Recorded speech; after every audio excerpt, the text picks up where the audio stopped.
Anne from St. Petersburg, Florida. Hi, Dennis. I love when you talk about movies, and I seem to share your taste in a lot of films, but you've expanded my horizons. I wanted to get some recommendations from you for me and for my dad, since we two share a lot in common, including our love of Larry David and Curb Your Enthusiasm. Among his favorites, The Pawnbroker, Steiger, brilliant. Splendor in the Grass, have never seen it. Sidney Lumet's 12 Angry Men, which is just a stunning film. And young Jack Klugman nails that. And I like the minor players. I like Henry Fonda, but I know that role from Henry Fonda. That's just like Tom Joad in a white linen suit. But I think some of the other minor players in there are, I think Marty Balsam's in that, and Jack Klugman, I think, is great in that, and Lee J. Cobb, who, you know, with his volatility and his bigger-than-life thing, he could probably only play the Johnny Friendlies of the world and that bombast in that lawyer room. And I think, if I'm not mistaken, he broke out Death of a Salesman. I think he was the original Willie Loman. Is that possible? I think so. So a great actor, but it didn't fit everywhere, but it fit perfectly in there. 12 Angry Men. Hoosiers. Please. Can't even watch it. You gotta mop me up off the floor. You know, when that kid wants to take his old man home because he's blasted, and then the old man ends up cheering, and Gene Hackman. Has he ever been bad? Can somebody tell me a bad Gene Hackman film? We should IMDb him. Can I take a second here? It'll be easy. Gene Hackman. Because I don't think, even he's been in so many even with a ship turned upside down, you know what I mean? It's like Poseidon Adventure, which is ostensibly like, well, this could get weird. He delivers that final thing about God. It's the sort of thing that Paul Newman does in Cold Hand Luke. If you're up there, God, come get me, and nothing happens. But in the movie, he talks about, I'm not going to let you, these people have fought and fought. I mean, it's just brilliant.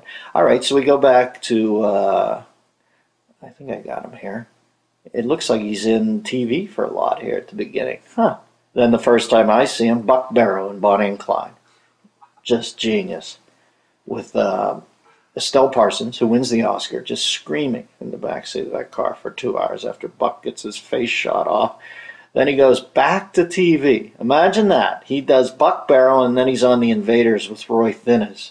The Iron Horse, CBS Playhouse, I Spy. If I got the wrong guy, yeah, I have to.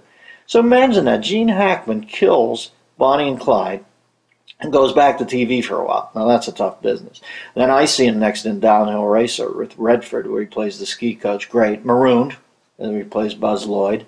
Isn't that funny? The Buzz Lightyear. I wonder if he's fashioned after Buzz Lloyd in Marooned, where they play the astronauts.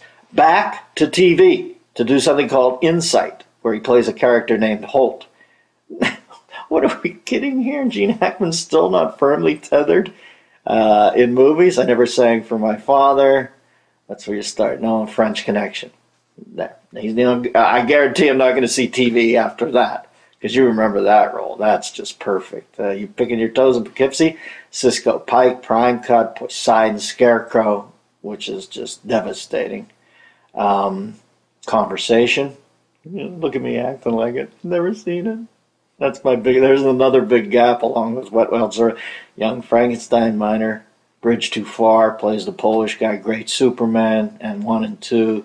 Great. I'm sorry, I got to go through this. Hoosiers, No Way Out. He's great in that. And The Unforgiven, back for the second Oscar. I even liked him as Avery Toller in The Firm. But I'd say he's one of the 5 greatest actors who ever lived. And I'm just a huge fan. So when you bring up Hoosiers there, I love it.